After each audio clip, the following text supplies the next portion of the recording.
Hi, I'm Bradshaw from Hexagon. In this video we'll take a look at the integration between CADWorks, Caesar 2 and GT STRUDL. We'll start with a CADWorks model showing a structural T-support supporting the piping.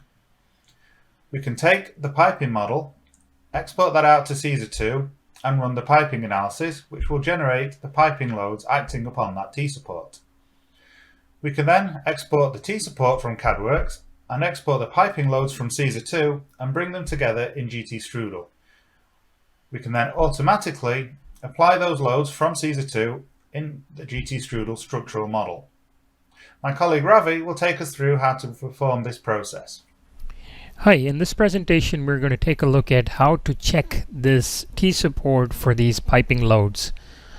So what we need to do is basically export these pipes to Caesar 2 to do the pipe stress analysis, and then export this T-support to GT STRUDL to analyze and design it per the code inside GT STRUDL. So let's take a look at it first inside Caesar 2. So this is the Caesar 2 model that was generated based on the CADWorks model, and we've gone in and applied some loadings. We'll just run the analysis here using this button.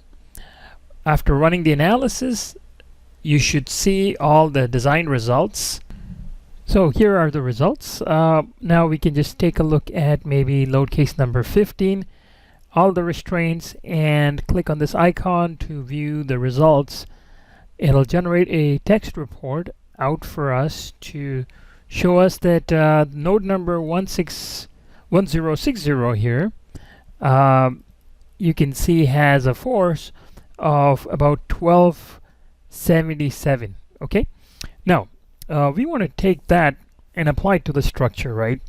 But in reality you might have multiple restraint reactions. In this case it's very easy, so I'll show you how to transfer these results to GT STRUDL. First, what we do is click on this icon called Data Export Wizard. This will allow you to create an MDB file. You just click on Browse, and you can select the location where you want to export this file, and if you hit save, it'll actually go in and export these results to the MDB file. Okay, so now this is the T-support that comes into GT STRUDL.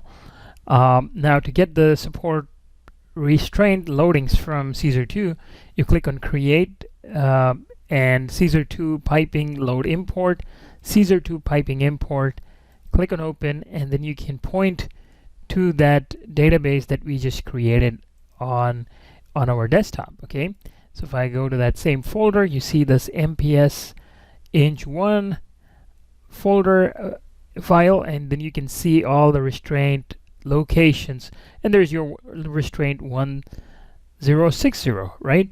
Now if I click on piping geometry, and let's say we wanted to export that piping geometry to a GTI file, again on the desktop we can do that. We'll save it as piping.gti and just give it a node prefix and an element prefix, just so that GT STRUDL does not create conflicting member.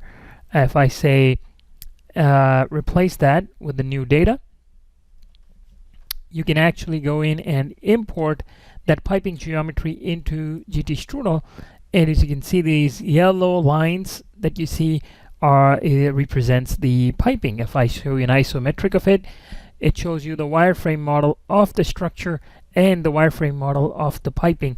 If I render it, this is how it looks like. So it gives an engineer a schematic of how the piping is oriented with respect to the structure. If required, now they can move, they may decide to move it, but this looks okay, so I'm just going to go in and delete the piping model from the structural model because we don't need it. Now we're going to go in and import the loads. So we go to Create, Caesar 2 Piping Loads, Caesar 2 Piping Import. Here if I go to Match to Structure, our axis of gravity is the z-axis, and we can just say, let's say we wanted to do a search in a 100-inch radius, we have found one node match, a restraint node matching. We can just say map that and save the mapping, and you see now 1060 is mapped to GTS member number 2, and it actually shows you the location at which it found the match, okay, on the member. Now if I go to loads, you'll be able to see that same loading that you saw inside Caesar 2. Here is 1060. Here is that loading of 1277.34 that we had noticed in Caesar 2. We can then generate a loading file and export all those loads to another file, and we'll just say loads.gti. And what this file will contain is a text representation of all your loadings with documentation. So it actually tells you that node 1060 restraint loadings have been applied to member number 2, and these are the STRUDL commands to generate the loading. Okay. Now to visualize those loadings inside GT STRUDL, you just go to File, Read Input File, and then go to the desktop location and just import that loads.gti file. And with that, what you'll see is the restraint loading has now been applied to member number 2, and there's the loading 1277 pounds. So from this point onwards, an engineer can just go in and select any node point to support it. Okay, I'm just going to create a support, analyze that model for that loading, and then you can see the results of applying that load to that member.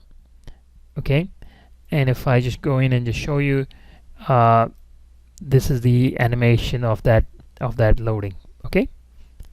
Right, well, thank you, Ravi. Now, I hope you found that video useful, but remember, if you do have any further questions, please don't hesitate to reach out to us at Hexagon. Thank you for watching.